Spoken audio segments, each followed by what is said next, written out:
This is the Daily Brief for Thursday, 13 August.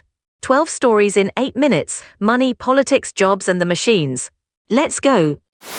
The Prime Minister admits his cost of living measures don't go far enough and promises more action. Prime Minister Andy Burnham has told the BBC he accepts his announcements tackling the cost of living are not enough on their own. He's promised an accumulation of smaller measures combined to take pressure off household budgets. Burnham says he's asked the Chancellor to look at further support ahead of the budget on 28 October. He's already removed VAT from domestic electricity bills and brought forward an end to subscription traps. He's also planning an overhaul of train fares and more public control of energy, water and housing, though details remain thin. The PM says it's wrong that only poorer communities are housing asylum seekers and wealthier areas should take more. Prime Minister Burnham has told GB News that wealthier areas of the UK should house more asylum seekers. He said the country cannot have only the poorest communities receiving all refugee and asylum seeker dispersals. The comments came after protests in Piddington, Oxfordshire, over plans to use a former military base for asylum accommodation. Shadow Home Secretary Chris Philp responded by saying illegal immigrants shouldn't be housed anywhere, wealthy or poor. Burnham said he would listen to and address concerns raised, but believes all parts of the country must play their part. A rare amber heat warning comes into force Thursday, as the UK faces extreme temperatures of up to 38 degrees. A rare amber weather warning for extreme heat takes effect Thursday with temperatures soaring to 38 Celsius across the UK. This marks the peak of the UK's fifth widespread heatwave this year, with mid-30s expected across most of the warning area. The searing heat could trigger power cuts, travel delays and serious health impacts including dehydration and heat exhaustion. A tropical night is also on the cards where temperatures fail to drop below 20 Celsius, putting additional stress on bodies. The heatwave is short-lived, lasting 2 or 3 days at most before temperatures fall away by the weekend. Immigration enforcement officers could soon be equipped with gloves that deliver up to 380 volts of electricity to force compliance. U.S. Immigration and Customs Enforcement plans to spend up to $20 million on gloves that deliver electric shocks.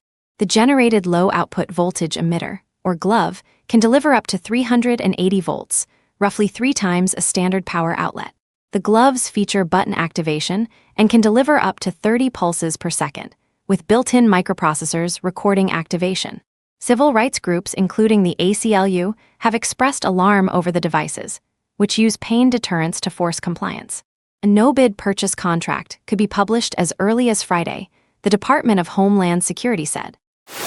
Geoffrey Hinton, Fei Li and Andrew Ng debate AI safety at AFA, all arguing to keep AI development open. 3 of the world's most respected AI experts debated regulation and open access at the AFA conference last week. Nobel Prize winner Geoffrey Hinton, World Labs CEO Fei Li, and Coursera co-founder Andrew Ng all made a case for keeping AI open. Andrew Ng warned that a handful of major companies controlling AI technology would limit innovation and create gatekeepers. Ng said his prescription would be to maintain multiple providers, competing rather than allowing a few players to dominate. Geoffrey Hinton drew a distinction between open-source software and open-weight models, raising concerns about misuse of big foundation models. Up to 180 new jobs are coming to NIG for the world's largest offshore wind farm. A major offshore wind farm project is expected to create up to 180 new jobs. The positions will be based at a facility, with work spanning construction and operation. This is part of efforts to expand renewable energy capacity in the UK. Offshore wind farms like this one play an important role in the country's clean energy transition. The project represents significant investment in green infrastructure and local employment opportunities. Officials say developments of this scale can help meet long-term energy and climate targets. Quick break, your best videos are sitting there, an hour long, unwatched. Orion Digital cuts them into short clips people actually finish. Podcasts, talks and interviews, clipped and delivered ready to post. Find us at oriondigital.uk. Households living within 500 metres of new upgraded electricity pylons will receive £250 off their bills every year. Households living within 500 metres of 43 transmission projects across Britain will get £250 a year off electricity bills. The payments will run for up to 10 years under the so-called pounds for pylons scheme. About two-thirds of the projects are in Scotland to support the fast-growing wind energy sector. UK Energy Minister Michael Shanks said the UK's power infrastructure has suffered decades of woeful underinvestment. Critics argue the discounts are meagre compensation for impacts on homes, neighbourhoods and the environment. 2 cabinet secretaries remained on a decoy Air Force One, while Trump secretly exited and boarded a different plane over Iran security concerns. State Secretary Marco Rubio and Treasury Secretary Scott Bessent stayed aboard a decoy Air Force One during Trump's quiet exit in Turkey. Trump hid on a catering truck to be clandestinely transported to a military plane over security concerns involving Iran. The original aircraft kept the Air Force One call signal while flying the decoys, maintaining the line of presidential succession. The threat reportedly involved a shoulder-mounted missile launcher and concerns that Iranians knew Trump's whereabouts. Trump told reporters the decision was made by U.S. military and Secret Service, who wanted him on a different flight. Hundreds of thousands of students across the UK will receive A-level, T-level and BTEC results Thursday morning. Students in England, Wales and Northern Ireland will get A-level, T-level and BTEC results Thursday. Another record number of students are expected to secure places at their first choice of university. About 40% of 18-year-olds in England receive A-levels every summer. Around 250,000 vocational and technical qualification grades are also expected to be released, including T-level results. Last year, 28.3% of all A-level grades were marked at A-star or A, reaching a record high. Twitch streamers' content will now be used to train Amazon's AI models by default, unless creators manually opt out. Twitch will now use creators' content to train Amazon's generative AI models, with everyone opted in by default. Creators must manually opt out to prevent their content being used for AI training. Twitch Chief Product Officer Mike Minton said bluntly, "If this was opt-in, nobody would opt in."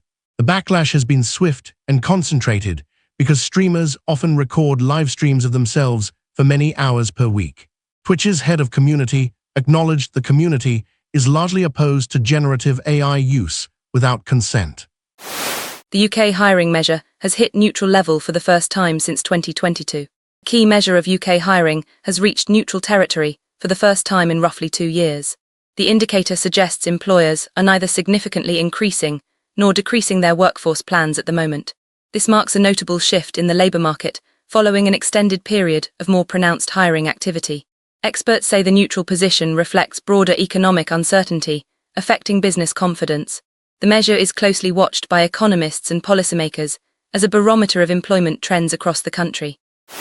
The Chief Inspector of Probation warns that releasing 5,000 prisoners could lead to serious sexual or violent offences or even murder.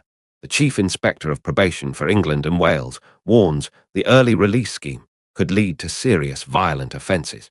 The government plans to release 5,000 offenders from October to create space in overcrowded prisons. Martin Jones said probation services are already under unprecedented pressure, managing 258,000 cases. He said he is not fully confident the probation system can cope with the massive increase in work. 50 police chiefs signed a letter to the PM urging every legal option to prevent the release of PC Andrew Harper's killers. That's your brief. Every story here comes from a published report, and every source is listed below. Subscribe, and we'll do it all again tomorrow.